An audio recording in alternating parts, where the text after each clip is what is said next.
साथियों नमस्कार। पिछला वीडियो आपने देखा होगा जो भारत के पर्यटन से संबंधित चल रहा था। रीट के टॉपिक थे एसएसटी और पर्यावरण का।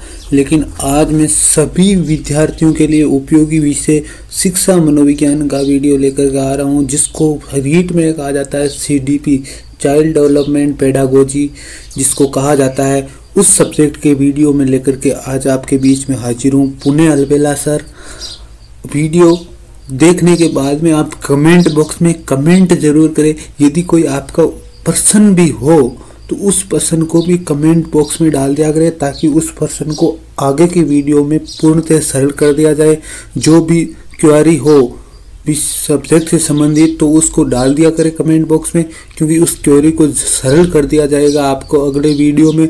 जो नेक्स्ट आएगा, जब भी आएगा नए टॉपिक के साथ में, उसमें आपको वीडियो आपके लिए है। सारे वीडियो आपके साथियों के लिए है। ये वीडियो आप जरूर शेयर करें, आप जरूर सब्सक्राइब करें या नहीं करें, लेकिन कमेंट बॉक्स में कमेंट जरूर करें वीडियो देखने के बाद में कि अच्छा लगा या बुरा लगा, कैसा लगा, जैसा भी लगा, अच्छा या बुरा दोनों कमेंट करें। ऐसा नहीं है कि आप बहकावे में आकर के सिर्फ अच्छे अच्छे कमेंट करें, बुरे कमेंट भी करें।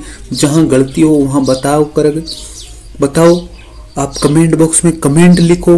जहाँ पर भी हम सुधार करना है करेंगे, क्योंकि आपके कमेंट ही हमें क्या करेंगे, पुनर्बलित करेंगे। आपके कमेंट ही हमें अधिक अच्छा बनाएंगे और हमारे चैनल को अच्छा बनाने के लिए आपके कमेंट बहुत उपयोगी होंगे। क्योंकि हर वीडियो देखने के बाद में आपको कमेंट बॉक्स में कमेंट जरूर डालना चाहिए, ताकि सुधार किया जा सके। दोस्तों आज जो विषय है वो है मानव विकास के मुद्दे। दोस्तों आपने विकास और विकास की बहन वर्दी की संकल्पना के बारे में पढ़ रहा होगा, और मैं ये मान करके चल रहा हूँ कि आपको वर्दी और विकास दोनों की संकल्पनाएं अच्छी तरीके से याद है। इनके क्या क्या है, विकास क्या है, वर्दी क्या है, इसके बारे में आप अच्छी तरीके से जानते हो। लेकिन दोस्तों जिस तरीके के प्रश्न आ रहे हैं रीट में, उसके स्तरीय प्रश्न आ रहे हैं सीडीपी से, विकास और वर्दी के वैसे प्रश्न नहीं आएंगे जैसे आपने सेकंड ग्रेड फर्स्ट ग्रेड में देखे हैं। क्योंकि रीट में बहुत ही स्तरीय प्रश्न आएंगे, जिसकी भाषा बहुत ही एनसीईआरटी से मिलती जुलती होगी, या अनेक बड़ी जो संस्थाएं हैं उनकी व्याकरणिक शैली से उठा करके आएगी। आप देखोगे ऐसे ऐसे शब्द जो कभी आपने किताबों या गाइडों में नहीं देखे, वो पेपर में मिल जाएंगे। और इन्हीं शब्दों के साथ में मैं नए वीडियो लेकर के आ रहा हूँ, क्योंकि मेरे शब्दों में कठिनता हो सकती है, लेकिन मेरे शब्द है वो आपकी विषय वस्तु से संबंधित होंगे, आपके पेपर में जरूर मिलेंगे। तो मानव विकास के मुद्दों पर चर्चा करते हैं कि मुद्दे होते क्या है।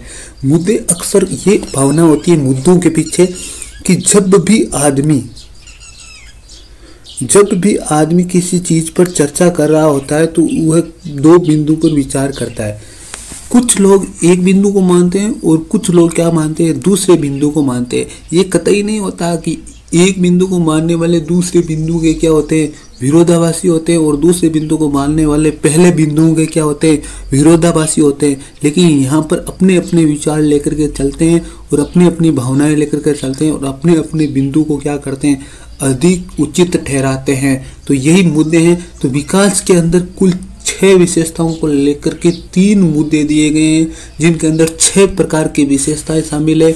आपको ध्यान में रखना है कि विकास से संबंधित बिंदु के अंदर 3 प्रकार के मुद्दे शामिल किए गए हैं, जिनके अंतर्गत कुल 6 प्रकार की विशेषताएं शामिल की गई है। ये बहुत इम्पोर्टेंट है। मैं पहला जो मुद्दा है उस पर आपका ध्यान आकर्षित करना चाह रहा हूं, वो है निरंतरता बनाम निर्लिप्तता। एक इसका नाम मिलेगा सतत बनाम सतत। एक इसका नाम मिलेगा निरंतर बनाम अविच्छिन्न।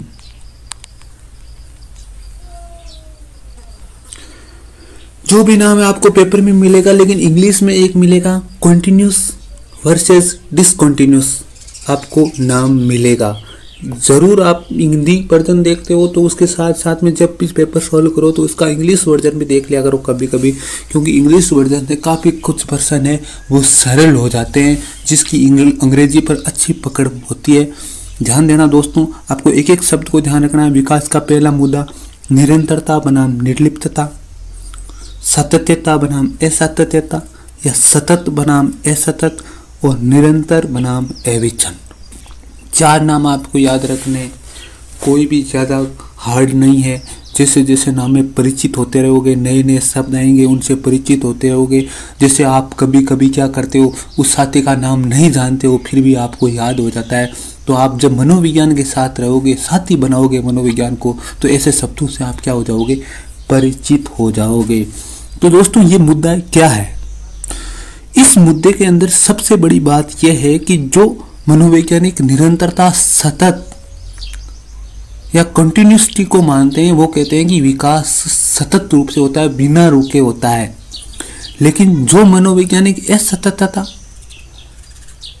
अविच्छिन्नता और निर्लिप्तता को मानते हैं, वो कहते हैं कि विकास अनेक अवस्थाओं से होकर के जाता है और अनेक विकास के क्या होते हैं, अनेक पड़ाव होते हैं। जैसा कि आप देखते हो, गर्भावस्था, शैशवावस्था, मध्य बचपन, पूर्व बचपन, उत्तर बचपन, किशोरावस्था, अनेक प्रकार के पड़ाव आपको देखने को मिलते हैं। लेकिन दोनों ही विचारों को मानने वाले मनोवैज्ञानिक अपनी अपनी जगह क्या है, सही है, अपनी अपनी बात कह रहे हैं। तो आपको ध्यान में रखना है कि विकास है वो क्या होता है, निरंतर भी होता है, जबकि अवस्थाओं में भी होता है या अनेक पड़ावों से भी होकर के जाता है। लेकिन जब अलग अलग रूप में देखा जाए तो विकास निरंतर होता है या विकास क्या होता है, पड़ावों से होकर के गुजरता है। दोनों पर वर्तमान मनोविज्ञान क्या करती है, मानती है समान रूप से। ये आपको विचार जरूर ध्यान में रखना है। अब ध्यान देना, दूसरा जो विकास का मुद्दा है वो है स्थिरता बनाम परिवर्तन, स्टेबल वर्सेज अनस्टेबल। दूसरा मुद्दा है जो विकास का, साथियों ध्यान दीजिएगा, स्टेबल। आपको पता है कि विकास में क्या होता है, गुणों में परिवर्तन होता है। विकास क्या है, गुणात्मक परिवर्तन है। एक ध्यान रखना, बहुत इंपॉर्टेंट बात। तो कुछ मनोवैज्ञानिक मानते हैं कि एक बार गुण पैदा हो गया तो वो मानव जीवन के अंदर क्या बना रहेगा, स्थिर बना रहेगा। लेकिन कुछ मनोवैज्ञानिक ये मानते हैं कि उस गुणों के अंदर क्या आता है, लगातार परिवर्तन होता रहता है। लेकिन ध्यान देना, ये गुण विशेष के लिए अलग अलग चीज हो सकती है, क्योंकि कुछ गुणों में परिवर्तन होता है और कुछ गुण क्या रहते हैं, मनुष्य जीवन में अस्थायी रहते हैं। जैसे महात्मा गांधी जिन्हें एक बार अहिंसा का गुण पैदा कर लिया था, जो कि उनके जीवन के अंदर अस्थायी रूप से बन गया। जबकि कुछ लोग क्या करते हैं, एक गुण को कुछ समय के लिए ग्रहण करते हैं और कुछ समय के लिए क्या कर देते हैं, त्याग देते हैं। या आपने देखा होगा, कुछ लोग क्या करते हैं, किसी गुण को ग्रहण करते हैं और उस गुण के अंदर क्या करते हैं, बहुत बड़ा परिवर्तन करते हैं, या उस गुण में अंदर क्या करते हैं, सुधार करते हैं। तो मतलब यह है कि कुछ गुण ऐसे होते हैं जो मनुष्य जीवन में आ जाते हैं और वह गुण क्या करते हैं, स्थिर बने रहते हैं। जबकि कुछ गुण क्या होते हैं, समय के साथ में परिष्कृत या अपरिष्कृत हो सकते हैं। अर्थात कुछ गुणों में उतार आ सकता है तो कुछ गुणों के अंदर क्या आ सकता है, चढ़ाव आ सकता है। ध्यान देना, ये दूसरा मुद्दा था, बहुत इंपॉर्टेंट मुद्दा है विकास का। अब जो तीसरा मुद्दा है वो बहुत ही इंपॉर्टेंट मुद्दा है, प्रकृति बनाम पोषण। तीसरा मुद्दा है प्रकृति बनाम पोषण। ध्यान देना, इसको नाम के अंदर ध्यान में रखना है, बहुत इंपॉर्टेंट है। प्रकृति बनाम पोषण, नेचर बनाम न्यूट्रिशन। अब ध्यान देना, इसको मैं दूसरा नाम दूंगा आनुवंशिकता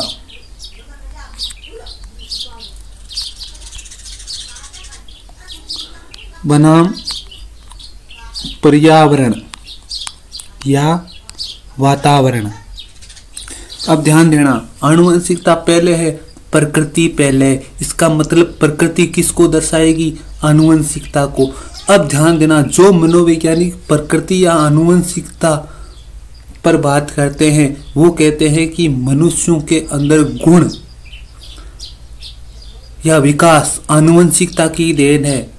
जबकि जो पोषण और पर्यावरण और वातावरण की बात करते हैं अर्थात न्यूट्रिशन की बात करते हैं, वो कहते हैं कि मनुष्यों के अंदर गुण या विकास वो क्या होते हैं, पूर्ण रूप से वातावरण की देन है। जबकि आपको पता होगा कि वर्तमान मनोविज्ञान ये मानती है कि विकास या गुणात्मक परिवर्तन, जिसको दूसरे शब्दों में कहें, वो क्या है, आनुवंशिकता और पर्यावरण का क्या है, एक जटिल गुणज है।